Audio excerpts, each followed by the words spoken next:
तो नमस्कार। ये तस्वीरों में जो आप दो युवक और एक महिला आरोपित देख रहे हैं, ये हनी ट्रैप के मामले में गुरुग्राम पुलिस द्वारा गिरफ्तार किया गया है। क्या है पूरा मामला, सुनाऊंगा मैं आपको इस पूरी खबर में। नमस्कार, मैं हूं मोहित शर्मा और आप देख रहे हैं गुरुग्राम ब्रेकिंग न्यूज। दरअसल ये मामला गुरुग्राम के सेक्टर 37 थाने में एक शिकायत मिली थी एक व्यक्ति के द्वारा कि उसके द्वारा दो महिला और दो युवकों द्वारा प्रताड़ित किया जा रहा है, उसको ब्लैकमेलिंग किया जा रहा है। किस तरीके से उसने जब अपनी शिकायत में बताया कि वह एक लैब में काम करता था और कुछ दिन पहले एक युवती वहां पर ब्लड सैंपल देने के लिए आई, तो जहां पर उसका नंबर उससे एक्सचेंज हुआ और नंबर एक्सचेंज देने के बाद कुछ दिनों बाद वो दोबारा जब युवक सेक्टर 37 की एक सोसाइटी में उसके पास दोबारा ब्लड सैंपल लेने के लिए पहुंचा, तो वहां पर जैसे ही उसके कमरे में वो गया तो उसके बाद दो युवकों द्वारा उस पर जबरन उससे कपड़े उतारने के लिए बात किया, उसके नग्न अवस्था में उससे वीडियो और फोटोज बनाए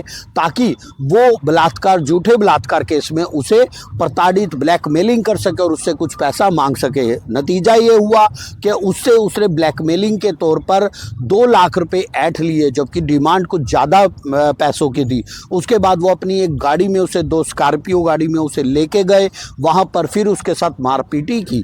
परंतु कहीं ना कहीं फिर जब गुरुग्राम पुलिस को इसकी उस पुरुष ने शिकायत दी, तब गुरुग्राम पुलिस हरकत में आई और जो पूछताछ के आधार पर, तथ्यों के आधार पर 2 व्यक्तियों को उन्होंने और उस महिला को गिरफ्तार कर लिया। और जब गिरफ्तार किया तो पूरे मामले का खुलासा हुआ। दरअसल ये तीनों ही व्यक्ति सोशल मीडिया प्लेटफॉर्म पे इंस्टाग्राम के जरिए उनकी दोस्ती हुई थी और बहला फुसलाकर धोखाधड़ी से पैसे कमाने के बारे में इनकी बातचीत हुई थी।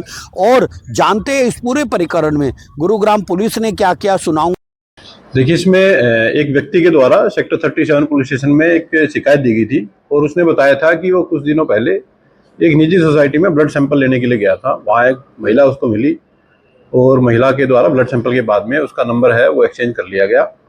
लेटर ऑन दोबारा से वो उसी महिला के पास करीब 1 वीक के बाद में एक ब्लड सैंपल लेने के लिए गया, तो महिला के द्वारा डोर था वो खुला छोड़ दिया गया। जैसे ही वो सैंपल लेने वाला लड़का अंदर गया तो तुरंत ही 2 अन्य जो युवक हैं वो फ्लैट के अंदर आए और उनके द्वारा इस लड़के के कपड़े निकलवा करके इसका एक न्यूड वीडियो बनाया गया। इसके ऊपर प्रेशर बनाया गया और इसको डराया गया कि तेरे को झूठे बलात्कार के केस में है, हम फंसा देंगे। इस लड़के को लेटर ऑन वो एक स्कॉर्पियो गाड़ी में डाल करके ले गए और इस दौरान करीब 2 लाख रुपए इनके द्वारा बलात्कार के झूठे मुकदमे में फंसाने का डर दिखा करके इस लड़के से ट्रांसफर करा लिए गए। इसके बाद भी इन लोगों के द्वारा 5 लाख रुपए की डिमांड इस व्यक्ति से की गई थी। इस व्यक्ति के द्वारा पुलिस को अप्रोच किया गया। पुलिस के द्वारा इस मामले में एफआईआर रजिस्टर की गई। एफआईआर रजिस्टर करने के 24 घंटे के अंदर ही इसमें पूरे घटनाक्रम में संलिप्त जो 3 व्यक्ति थे, 2 लड़के और वो महिला, इन तीनों को ही पुलिस के द्वारा गिरफ्तार कर लिया गया। एक जो एक्यूज है इसमें राजस्थान के अलवर जिले के गाँव का रहने वाला है जिसका नाम हरीश यादव है। दूसरा जो एक्यूज है ये महेंद्रगढ़ के गांव करने वाला है जिसका नाम श्याम सुंदर है। इसके अलावा तीसरी जो महिला इस पूरे घटनाक्रम में शामिल थी, जो उस फ्लैट में जिसका ब्लड सैंपल लेने के लिए गया था, उसका नाम ज्योति है और वो गुरुग्राम के गांव की रहने वाली है। पुलिस के द्वारा तीनों ही एक्यूज को अरेस्ट कर लिया गया। इनको पुलिस कस्टडी इनकी ली गई थी और पुलिस कस्टडी के दौरान इनके द्वारा जो पैसे ठगे गए थे इस युवक से, जो पैसा इनके द्वारा एक्सटॉर्शन किया गया था, उसमें से करीब 1,63,000 रुपये पुलिस के द्वारा रिकवर कर लिए गए हैं। जिस स्कॉर्पियो गाड़ी में ये उस लड़के को डाल करके ले गए थे, वो स्कॉर्पियो गाड़ी भी पुलिस के द्वारा रिकवर कर ली गई है। इसके अलावा इनसे 4 मोबाइल फोन है पुलिस के द्वारा, वो भी रिकवर किए गए हैं। इन सभी आरोपियों को, तीनों आरोपियों को पुलिस के द्वारा कोर्ट में पेश करके और कल जुडिशियल जेल में बंद करवाया जा चुका है। मामले की आगे की जो इन्वेस्टिगेशन है पुलिस के द्वारा की जा रही है।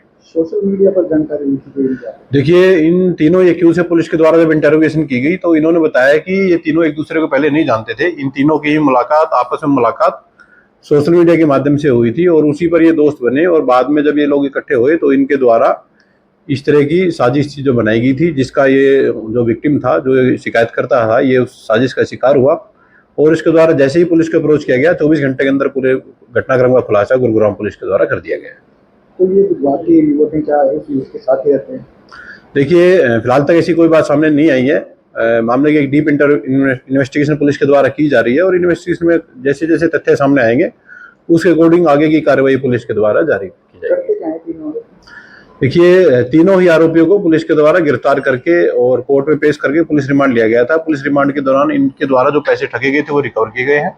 गाड़ी रिकवर की गई है। उसके बाद इन तीनों को पेश करके और कोर्ट में पेश करके जेल में बंद कराया जा चुका है। गाड़ी किसके नाम है? अभी पुलिस के द्वारा गाड़ी को कब्जा में लिया गया है और आगे की इन्वेस्टिगेशन पुलिस के द्वारा की जा रही है। क्या कोई और भी वारदात को अंजाम भी दे चुके हैं? लेकिन इनके द्वारा पूछताछ में कोई इस तरह की अन्य वारदात को खुलासा देने बारे नहीं बताया गया, और यदि कोई और विक्टिम अगर सामने आता है और इनकी संलिप्तता अगर सामने आती है तो दोबारा से प्रोडक्शन